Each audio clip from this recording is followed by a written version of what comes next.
Le journal, Agathe Birden. Bonjour Agathe. Bonjour à toutes et à tous. L'ancien chauffeur de taxi genevois qui répond devant la justice française pour avoir soutenu des hommes radicalisés prêts à faire le djihad a été condamné hier à 7 ans de prison. Récit de ce procès dans quelques instants.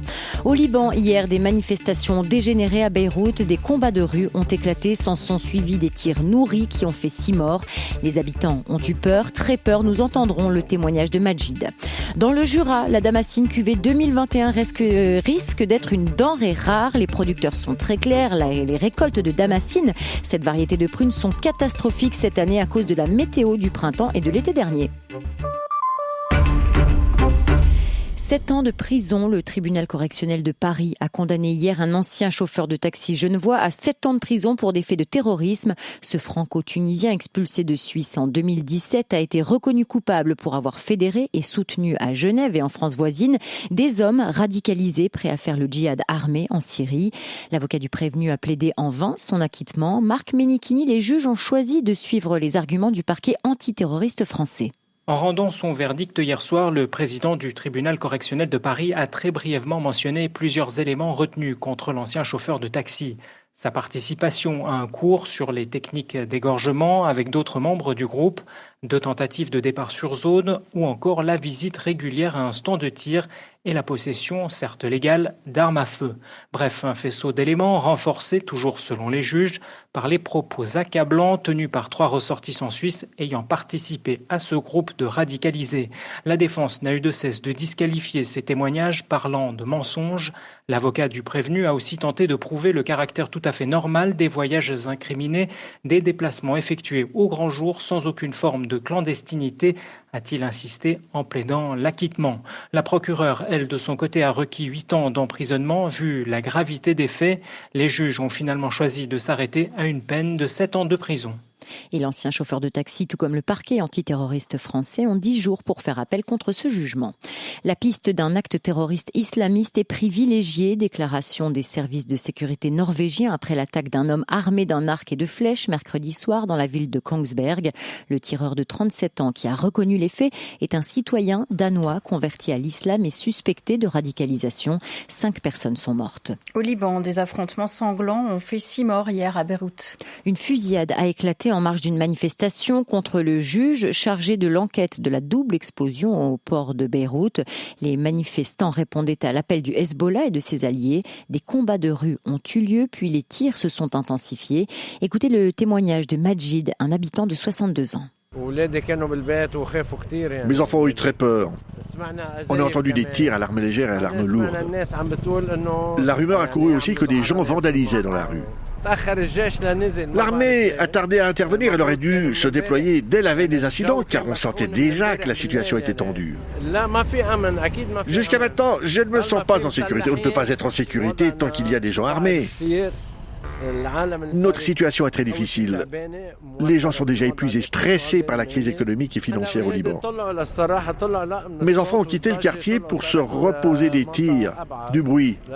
Car il y a aussi un enfant tout jeune dans la maison, ma petite fille. Ce n'est pas supportable pour elle. Ils sont allés s'abriter, mais moi, c'est sûr, je ne pars pas. Des propos recueillis par Laure Stéphan. Manifestation aussi, mais la comparaison s'arrête là. Hier soir à Berne, les opposants aux mesures sanitaires étaient quelques centaines pour ce rassemblement non autorisé. Des échauffourées ont eu lieu, notamment devant le palais fédéral. La police a fait usage de canons à eau, de gaz lacrymogène et de balles en caoutchouc. Le risque de mourir du cancer diminue en Suisse pour les hommes comme pour les femmes. Le cancer touche davantage de personnes dans notre pays, mais il se dépiste et il se soigne mieux, selon un rapport sur le cancer de l'Office fédéral de la statistique. Après le canton de Vaud, c'est au tour de la ville de Lausanne de présenter ses analyses au sujet de la pollution des sols aux dioxines sur son territoire. Sur 136 parcelles étudiées, 30 doivent être assainies selon les critères de la Confédération. Il s'agit de 2 collèges, 2 garderies et 1 jardin potager dont les accès seront limités. La ville va aussi poursuivre ses investigations, notamment dans les jardins familiaux de Lausanne, mais pas sur les parcelles des privés. Natacha Littistorff, conseillère municipale chargée de l'environnement. Le canton a communiqué en début de semaine avec de nouvelles recommandations sanitaires et il faut suivre ces recommandations qui, par rapport aux légumes, sont très précises. Certaines fois, il faut les laver, les peler. D'autres fois, il faut éviter de cultiver et de manger des cucurbitacées. Et puis, par la suite, il faudra que le canton s'adresse aussi à l'ensemble des propriétaires, comme il s'adresse à la ville de Lausanne, pour des décisions qui sont prises en vertu de l'ordonnance sur les sols. Est-ce qu'on peut imaginer des compensations pour ces propriétaires ? Alors ça, c'est les questions qui sont encore en suspens maintenant. Le canton est en relation et en discussion avec la Confédération parce que c'est par ce biais-là que nous pourrons avoir aussi des précisions sur les modalités de financement si des sites nécessitent des assainissements. Après plusieurs années de recul drastique, la FERA amorce un timide retour dans les filets des pêcheurs du Léman. En 2020, environ 542 tonnes de poissons ont été capturées, dont 203 de FERA. Le rendement de la pêche de la FERA a presque doublé en 2020, mais cela reste assez faible selon les services de l'environnement. La damascine produite cette année dans le Jura risque bien d'être une denrée rare. Cette eau-de-vie fabriquée à partir d'une variété de prunes est produit phare du Jura. Les producteurs de cette damascine sont très clairs et ils l'ont dit au journal La Joie. La cuvée 2021 s'annonce catastrophique. En cause, les caprices de la météo du printemps et de l'été dernier, Gaël Klein.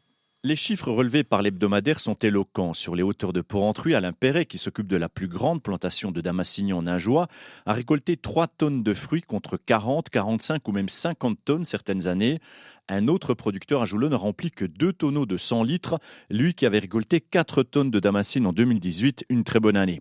Pour d'autres, c'est encore pire, relate La Joie, il n'y a tout simplement pas eu de récolte, les arbres n'ont rien donné. Partout, ils ont souffert du gel tardif du mois d'avril et des pluies abondantes de l'été. Selon Alain Perret, qui préside l'interprofession de la damascine AOP, 90% des producteurs n'ont rien récolté cette année. Mais que les amateurs de damascine se rassurent, contrairement aux semi-conducteurs, il n'y a pas de risque de pénurie. Les restrictions sanitaires ont privé les producteurs d'une bonne partie de leurs débouchés l'année dernière, avec l'annulation de la plupart des festivités de la Saint-Martin. Il y a du stock. C'est un Suisse qui coordonnera l'aide humanitaire en Afrique de l'Est. Daniel Endres, qui a déjà occupé plusieurs postes importants au sein du Haut Commissariat pour les réfugiés, a été nommé hier par le secrétaire général de l'ONU, Antonio Guterres. Daniel Endres est au bénéfice d'une expérience de plus de 30 ans dans l'humanitaire. Bill Clinton a été hospitalisé mardi en Californie pour une infection. L'ancien président américain, âgé aujourd'hui de 75 ans, se rétablit, dit son porte-parole sur Twitter, qui a précisé que cette infection n'était pas liée au Covid. Et puis enfin, les basketteuses d'Elphick Fribourg ont bien démarré leur campagne européenne. Hier soir en Eurocup, elles ont battu à domicile les Italiennes de Sassari sur le score de 100-81. Première de leur groupe, les Fribourgeoises affronteront les Françaises de Bourges mercredi prochain. C'était votre journal, Agathe Birden. Merci beaucoup, Agathe. On vous retrouve à 8h tout à l'heure.